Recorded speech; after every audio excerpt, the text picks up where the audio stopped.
Part 11. We all got back to the house about the same time. I knew that Jeff would tell me all the news from the fishing trip. Dad and Grandpa were pretty talky too. Grandpa said, "We went up to your great-granddaddy's place. Your grandma and I inherited the land a few years ago. There's a 3-acre pond in the middle of the farm. I caught many a bass and trout there with him.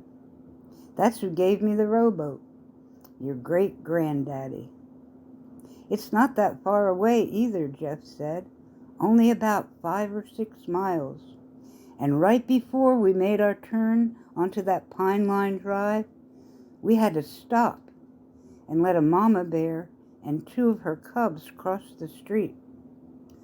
I asked Grandpa if there were more bears in them hills.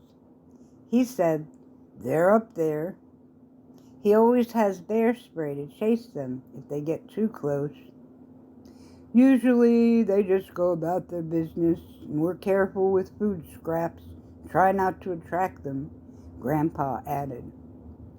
Dad said, "The farm has such beautiful trees. They are almost past their peak.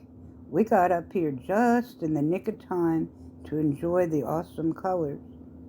"So how did the fishing go?" I asked. Dad said, "Well, we got off to a little shaky start. We had unhitched the boat from the van and got her in the water. Grandpa got in the boat first. I was holding on to the back while your brother stepped in. Grandpa was just about to tell him to keep his weight in the middle. Too late.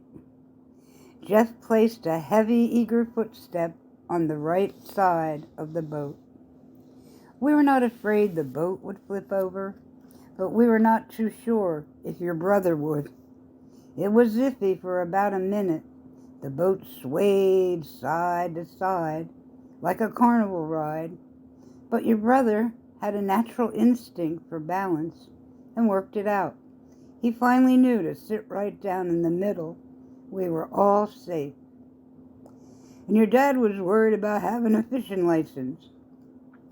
He didn't want some government land warden to arrest us or give us a huge ticket. I had to assure him that it doesn't apply to private property or to the children or the grandchildren of the landowners. Safe again," Grandpa added. Dad pulled a couple packs of Slim Jims and beef jerky out of his pocket to get us started on our trip, Jeff said, and I think I saw Grandpa's eyes light up with delight. We chewed on these while rowing to Grandpa's lucky fishing spot. "Yep, that's the place we caught the 33-pound catfish," Grandpa said. "There are bigger guys than that swimming around in there." Jeff pulled out the jar of night crawlers and showed them to Grandpa. And your grandfather had a surprise of his own. He had a jar of frogs, Dad said. "Frogs!" I wailed. "Frogs? Disgusting!" "Big fish have big appetites," Grandpa laughed. "Yuck!" I repeated.